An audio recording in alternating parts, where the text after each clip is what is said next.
Hi all, I'm glad that spring is finally arriving.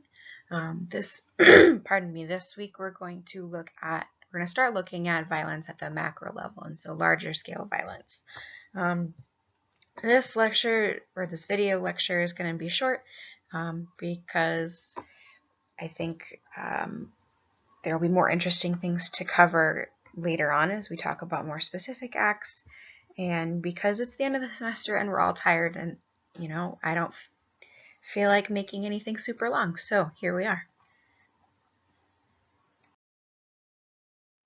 So this is the same as the other in context slides, so I know you're probably sick of hearing me repeat this, but I keep repeating it because I think it's important. So remember, violence is the whole or partial negation of agency through force, so that was an answer on your first test. Hopefully you got that. Again, force does not always mean physical force. Violence has increased as the West has colonized. Violence is about power, so those who have it want to keep it, those who don't have it want to get it, and they'll use violence to get it or keep it if they need to. Violence creates a dichotomy of us versus them, so remember who's commonly in each group in this country and perhaps in other countries as well. So the us group has a lot of power. They tend to be white, they tend to be male, they tend to be straight, cisgender, Christian, middle to upper class, etc. And the us groups are not those things. And I think that's important to note as we talk about macro level violence, because macro level violence has some unique characteristics that I'll get into more in a minute. And our perception of violence is context dependent. So again, we perceive violence as justified or appropriate based on who is committing it and what it is being used for. And I'm going to talk more about how that relates to, or how that's unique in macro level violence in a minute. So how does this relate to our lovely Bronfenbrenner model? Remember that this course works with two models. So in Unit 1, we looked at behaviors that mainly occurred within a micro or individual level. In Unit 2, we discussed behaviors that occur within a meso or group level. And in Unit 3, we're going to move to the outermost level, looking at behaviors that occur on more of a nationwide or state level scale. So for this course, macrosystemic violence is similar to mesosystemic violence in that it looks at violence between groups.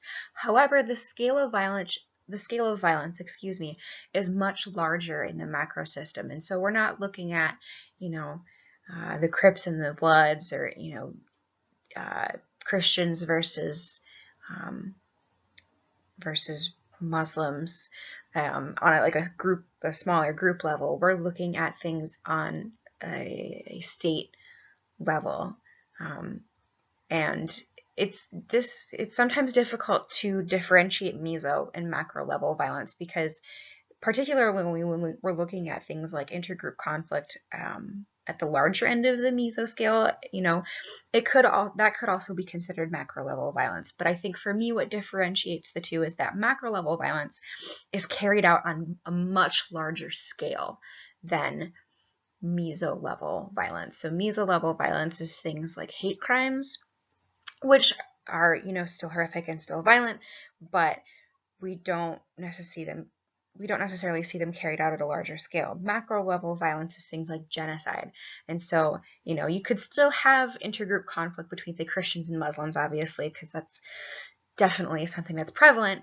But the difference between like meso level violence between the two would be things like a hate crime versus, a macro level violence would be what's going on in places like Indonesia, where you see a Muslim group is essentially being left stateless. And so that's a macro level type of violence, because it's happening on a much larger systemic scale than meso level violence really allows for. And if this is all confusing to you, that's fine. That's totally okay. I promise I'll try to break it down more as we continue throughout this unit as well. Just know that macro tends to be systems and institutions, and this is large scale violence now, what we're talking about. So, of course, we're also looking at our violence pyramid. If you need detailed explanations of each tier of the pyramid, you can go back to the Unit 1 and context slides, because I didn't want to copy all the behaviors in here. But now we're looking at the things on the top level pyramid, on the top tiers of the pyramid. So remember that while lower tier behaviors do not always lead to upper tier behaviors almost always occur because lower tier behaviors are okay, or are viewed as okay. So in Unit 3, we're looking at these middle to top tiers of the pyramid. We're going to look at discrimination through structural violence. Obviously, we'll look at explicitly violent acts. And finally, we're going to look at war and genocide. So these acts are not particularly common, as much as we like to think they are, or as much as maybe they're becoming more common on a larger scale of time. They're not particularly common, but they're much more severe in nature. So talking about macro violence, this is my favorite part of the course because I think this really connects everything that we've been talking about so far. And I know I've repeated some things over and over and over again about violence and about how we view it and how people commit acts of violence. And I've also repeated over and over again that violence doesn't occur in a vacuum. There's a lot of context around it. And so macro level violence is really where we start to see these things coming together, I think in a clearer way than maybe we do in previous units. So like I said, as I mentioned earlier, macro level violence is similar to meso level violence in that it generally occurs between groups. But what differentiates macro level from meso level violence is the group size or level of power and the widespread nature of this type of violent behavior. So in macro level violence, the group or groups committing the violence have much more power relative to the group or groups at the receiving end of the violence. So these violent actors, the people who are committing these acts of violence, are large organizations. By large organizations, I don't mean like, the YMCA. I mean like the United States, like as an organization or as a nation. So nations, armies, social movements, these are like the big guns. We're not going to talk about social movements in the course specifically, but it is an optional move or an optional unit that I encourage you to take a look at as well because it's an interesting unit. It fits into macro violence, but at the same time it's different from other types of macro level violence. So while macro level processes are full of micro level behaviors, obviously it's not just like one dude at the top who's committing all this violence, it's individual, soldiers or individual actors. There are distinctive patterns that connect these smaller acts of violence into larger ones to kind of create this idea of macro level violence. So in macro level violence, the behavior of the group or organization is the sum of these behaviors of the members of this organization or group. So leaders of these groups then act as this centralized conduit of this macro level violence. So they are the ones who train, supply, and transport individual violent agents to where they need to commit this violence. Throughout a lot of this course, I don't know if anybody has noticed this to this point, but we haven't really talked about the legality of violence. And I do this on purpose because, one, I don't think it's really necessary or relevant all the time to talk about whether or not violence is legal or illegal, so much as, moral or immoral. And two, because I don't want people to think about violence in terms of whether or not it breaks the law. But I want to point out in this unit that a lot of the violence that we've talked about throughout this course is quote unquote illegal. When we've talked about specific violent behaviors, a lot of them are not legal in the eyes of U.S. law in particular. And this is largely because those acts are perpetrated by those who are not part of the us group, by and large. And by this, I mean they're not perpetrated by those who have lots of power in this country. Some are, but a lot of these behaviors are not perpetrated by those who have lots of power.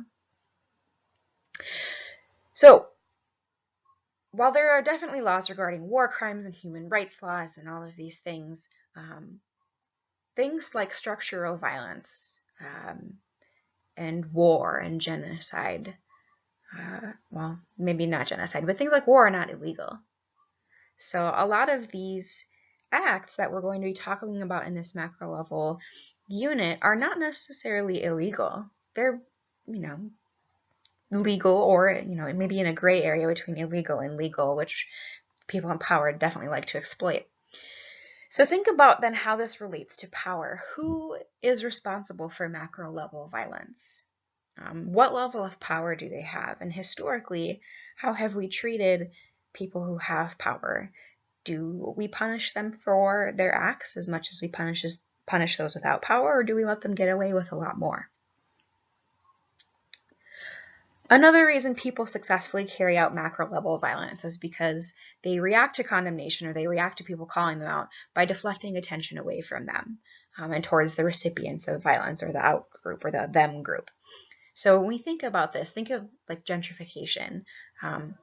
Ostensibly the purpose of gentrification is to quote unquote improve the neighborhood, right? To evolve the neighborhood, make it look better, make it beautiful, whatever you want to say, because the people that are already in the neighborhood are lazy. They're, the neighborhood's gross, it's dirty, there's lots of crime, there's lots of micro level violence. So we need to come in and clean it up and make it beautiful. That's ostensibly the purpose, right? And people are allowed to get away with it because they have successfully pointed the fingers at the people who are at the receiving end. They're receiving this violence because they deserve it, because they can't take care of themselves, or they can't do what we want them to do. They deserve this violence, and so it's okay that we're doing it. Or they don't even call it violence. They call it something else entirely. In the United States, they call it making America great again. So if you start this dehumanization or demonization process on a smaller scale, so thinking about having implicit biases or having negative social attitudes regarding an outgroup, then it becomes very easy to deflect attention away from systemic violence.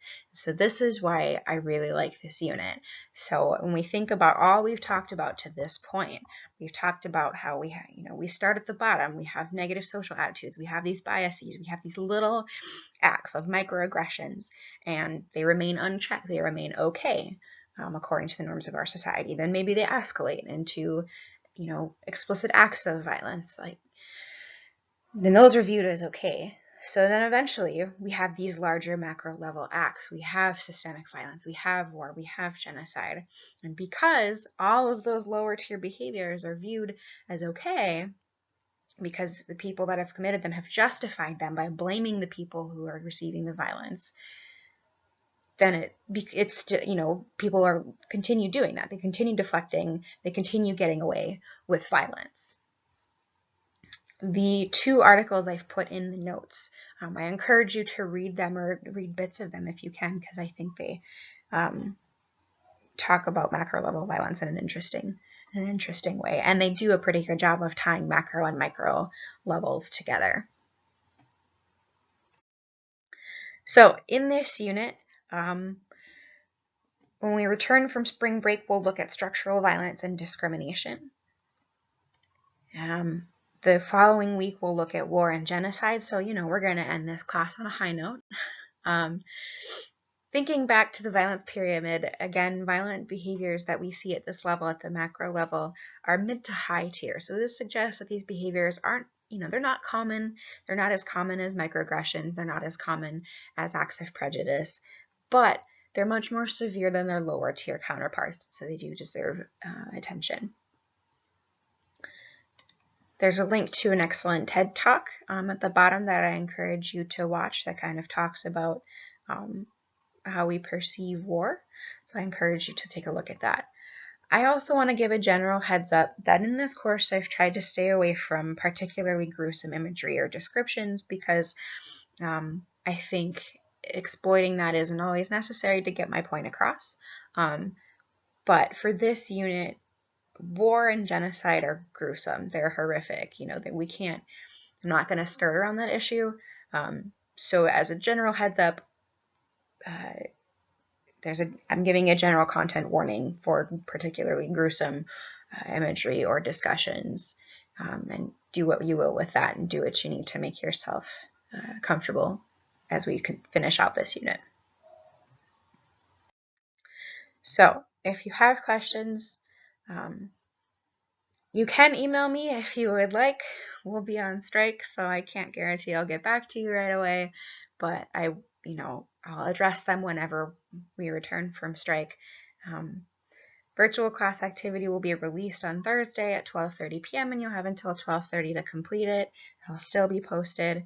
Next week, an optional unit on social movements will be released on Blackboard, and I know it's during spring break, so it is an entirely optional unit. You do not have to complete it. It's interesting. I chose to make it an optional unit this year because it fits, but it doesn't fit with the rest of what I intended to cover in this course. But the material is really interesting. So there won't be an activity for that unit, but there's going to be a variety of media. There might be podcasts or film clips or readings that you're welcome to kind of peruse at your own time, and that'll be there for you as well. Enjoy the rest of your day.